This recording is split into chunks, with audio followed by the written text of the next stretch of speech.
All right, everybody. So yesterday, the last method we wrote was the contains method, which sees if our linked list contains this piece of data. Now, it's just a Boolean method. Returns true or false. Today, we're going to write a method to add. I know we already have a method to add, but this is a more, well, okay, let me put it to you this way. Let's draw out a list. I've been drawing these things in my dreams, but here we go. Let's draw out a list. 3 nodes will do. I'm going to put 15, 20, and 25 in here. And I'm going to start linking this thing. So linking here, here, that's a null. Linking here, here, that's a null. I'm going to call this head. I'm going to call this tail. Going to keep track of the length, and it's 3. Now, we know we can add to this linked list at the front and the back. We've got methods that can do that. We can add a brand new node at the front and a brand new node at the back. What we're going to write today is a way to add it in the middle. So what I'm saying here is, let's say I want to add the number 22 to this list. If I'm going to put it in the middle, I think I need more information than just the thing I'm adding. What else would I need to know? Because when I say add to the front, you know exactly where it's going to go. If I say add to the back, you know exactly where it's going to go. But if I just say add it to the middle, what does that mean? Well, one thing I think you could think is that you can imagine this thing has index numbers like an array, like this. So if I say add 22 at spot 1, I don't mean change spot 22. I don't mean change this spot. I mean we're going to be adding in a brand new node like this. We're going to be putting the number 22 inside of it. And the question is, where does this new node go? Does it replace this one? Does it go in front of it? Does it go behind it? When I said, where does it go, how many of you thought I meant in front of the 20? How many of you thought I meant behind the 20? How many of you don't care that I'm asking questions right now? Thank you, Jason. The reality is it could be interpreted both ways. So when we say add, that's probably not enough information. We should say the word add before or add after to be clear about where this is going. So let's say I say add before. So now we know that the 22 is going to go here. It's going to go before the 20. What are we going to need to change? Well, this link here, this little blue one right there. Come on. Why does it keep doing that?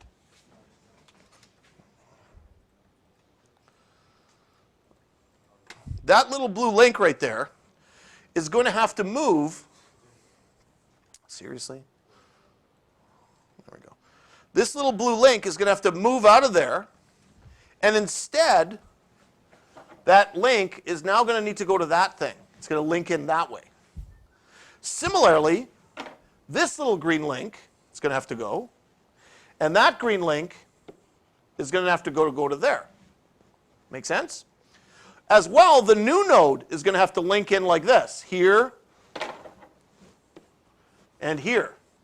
If we can do that, if we can link it in that way, then this new node has been inserted into the list. It's like adding a link into the chain. And we're also going to need to do this. We're going to have to increase the length up here. So if we think about it, there's at least 4 things to do. 4 links we need to change and increase the size.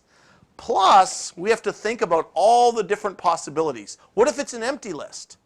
What if it's only a 1-node list, etc.? So I'm going to lay out the code for you, and then I'll draw the result afterwards. OK, so let's get started on this method. Public. We're going to make it Boolean again. It's going to return true or false, so it was able to do this. Add after. T data int index. So add this data after that spot, that index number. Do a quick error check. If the data equals null, we're done. let's just return false. I'm not going to add a null into this list. That seems silly. Whoops, that should be a double equal sign there. Okay, so that's just a quick error check. I'm not going to add false, I'm not going to add a null data into this thing. My linked list only allows actual data to go in. Okay, else. Okay, well, wait a minute, what if it's not in range? So if in range of that index is not in range, so I'm going to use that not sign again, right? So you guys remember that one? It's tricky, don't forget it, but right there, pardon me, right here should be that not sign, which means not in range, or in other words, in range equals false. So if it's not in range, let's return false. I can't add it after spot 200. There is no spot 200. So if it's not in range, we're done. Otherwise, okay, so now we've got some error checking happening. So we made sure that the data was valid. We made sure that the index was valid. We checked both data and index, and we know they're both valid things. It's actual data, and the index is actually in range. Well, the first thing that's actually super easy to do is what if the index number, like let's say our list was words, cat, dog, rat. That was our linked list. And I said, add the word Pat after spot 2. What would that means? This is spot 0, 1, 2. So in other words, Pat has to go here. Have we already done something like that? Notice where Pat went. Where did it go? The fact that I said 2 is the last spot. So I'm adding it at the end of the list. We already have a method that can do that. We have a method that can automatically put it at the end of the list anyways. So why don't we just do that? Why don't we check? If the index equals the length minus 1, well then let's just add this thing to the back of our list, because we already have that method, add back. So let's just use it. Okay? So if I'm supposed to add this thing after the last spot, I'm just going to use a method I already have that does this. It's called add back. It already works. Okay, and now we did an else. Okay? And by the way, we better return true at some point. Forgot to do that. So we know if we're getting in this part of the else statement, we are for sure going to add it. So either if we add it to the back or we add it somewhere else, we're going to return true that we were able to add it to the back of the list. These two up here where we return false, those were because the data wasn't valid or the index wasn't valid. Okay, so now we're deep inside the else part here. Now we have to deal with those 4 different spots. Okay? All right, so because we're creating new memory, we have to make a new node. So let's start with that. Node, data type T, node, equals a new node. Okay, and we can insert the data in right through the constructor. So through the constructor, we can put the data right into the node. So at that point, we've built a node. All right, so to help with this and to avoid drawing on the code, I'm going to draw it here where it's a little bit easier to draw. So at this point, we have a node, okay? And inside that node, let's say, is the word cat, okay?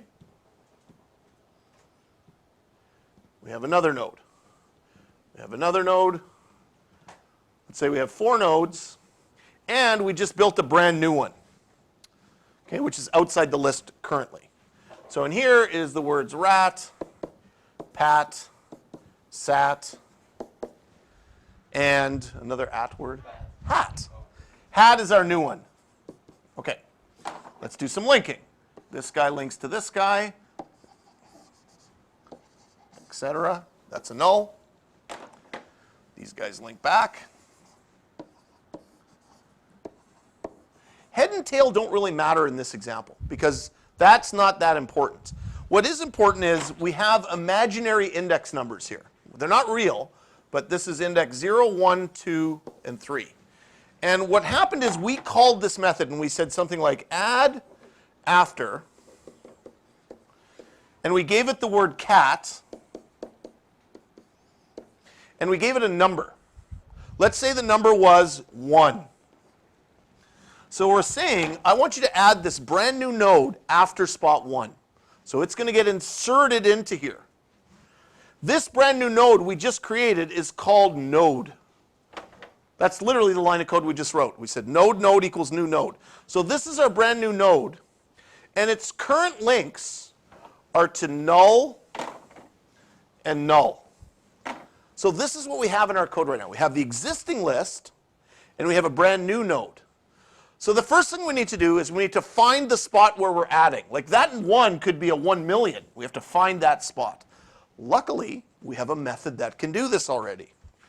So the next line is going to be node current equals get node for that index. And we've already checked the index. We know the index is in range. We did that already. So no matter, this is going to give us a valid spot within the list. So current equals get node. Now that's not a brand new node. That's just a reference to the node. So what happened there was we said, okay, make something called current and give me a reference to spot 1.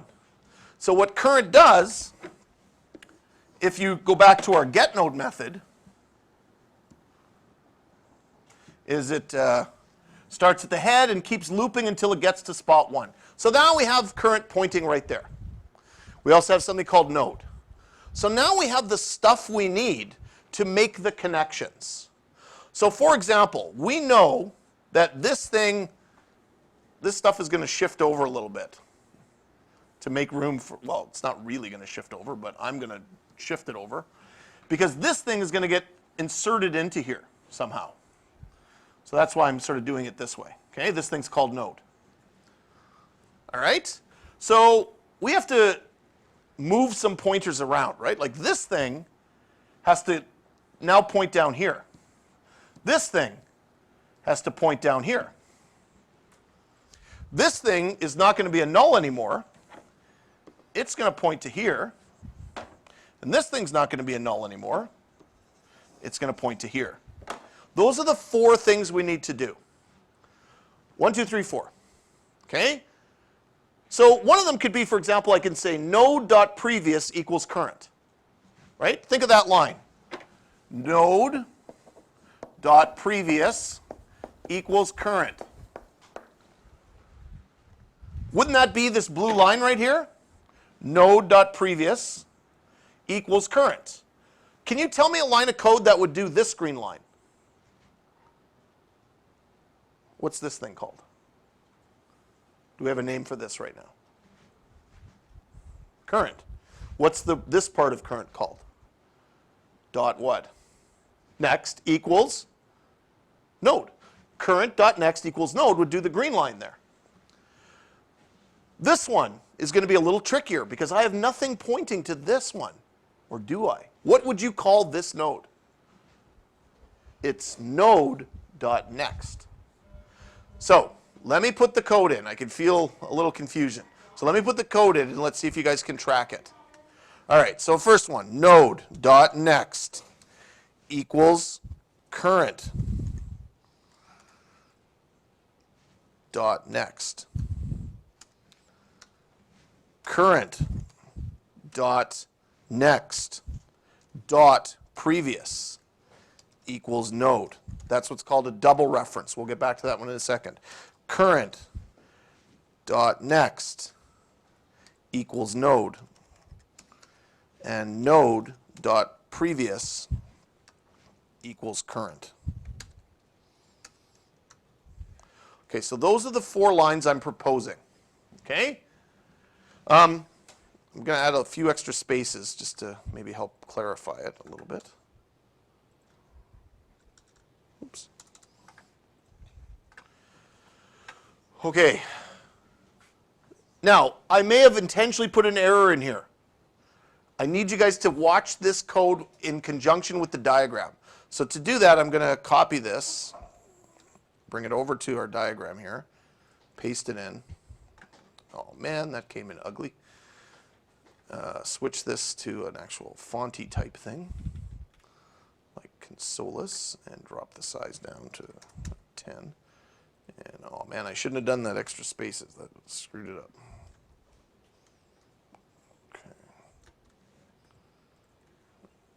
Okay. Yeah.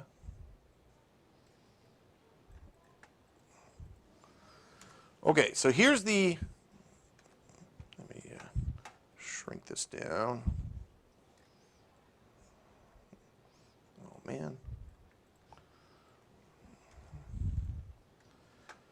Okay. Does this code actually do what we said it should do? Let's analyze it line by line. Okay?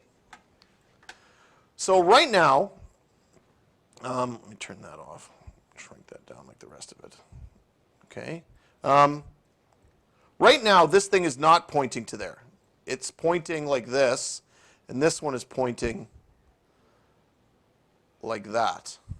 These two things don't exist. Right now, node is pointing to null and null, like this. Okay?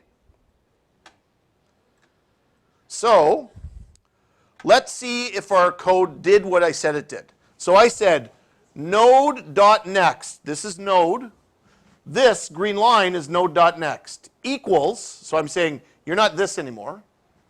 What you are is current.next. Oh, that's this thing. That's current.next. So I just made that green line appear there with this first line right here. Node.next equals current.next. So I just pointed it there. So that line did one thing right there. Did that green thing I just said right there. So that was number one, what it did right there. Okay, number two, I say current.next.previous. That's a double reference. I'm talking about this thing, current.next.previous. That's this. Equals node. Oh, that's this thing right here. So I just did this right there. This is the second thing I did right there. Okay. So now you can see this part's linked in. Now let's deal with the front half. Current, that's this thing. Dot next, that's this thing. Equals node. Ah, I just did that. That's the third thing I needed to do. Check. And then lastly, node, that's this thing, dot previous, that's this, equals current. I just did this right here. Understanding the way nodes work and the way these references work is what linked list is all about. But what I just did was inserted that thing into my linked list. I actually have one more line of code to do. Anyone know what it is? What's missing? Have to increase the length. The length has to go up. All right, I warned you guys this would be a bit of a long method. There it is. There's the whole add after method. It adds a node, it adds data after a spot. Let's test it. First of all, I'm going to run it before I test it, just to take a look at what our list looks like. So we have dog, juniper, graveyard, cranky. I think I want to add a word after graveyard. Let's try that. So come up with a word, first of all. Oh, man. All right. List.add. Is it list? Oh, list1.add after. Please spell for me.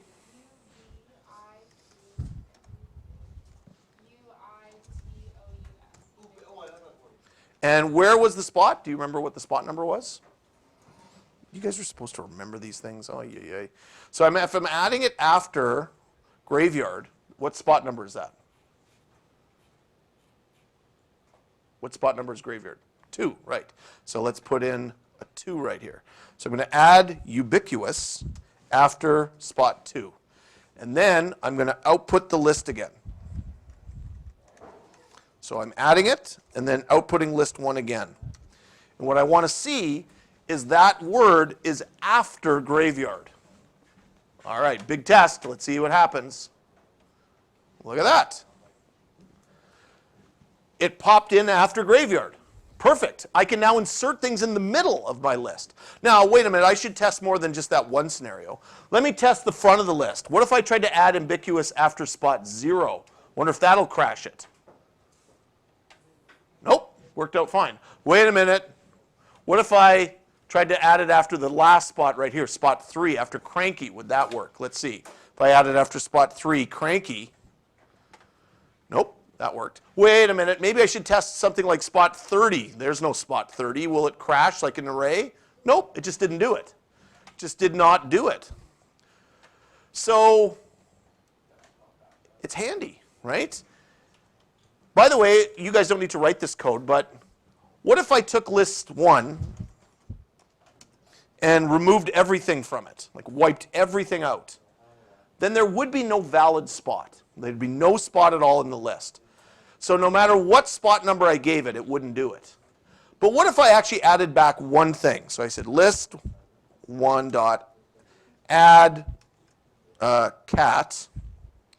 Again, don't write this code. I'm just showing you for testing purposes. And then I outputted it. So now the list only has one thing in it. Could it still add it after that one thing? Could I add ambiguous after the one spot that's valid, which is spot 0? Would that still work? And the answer is yes. So our code has been tested with lots of different scenarios, edge testing, for all the different, again, I didn't want you guys to put that in there, just that. Just that idea that it's well-tested code. Bryn? Okay. So we're going to pause and stop there today. I'll come debug your code. Anyone want to give me a verb and an adjective now? They have to be positive adjectives and verbs.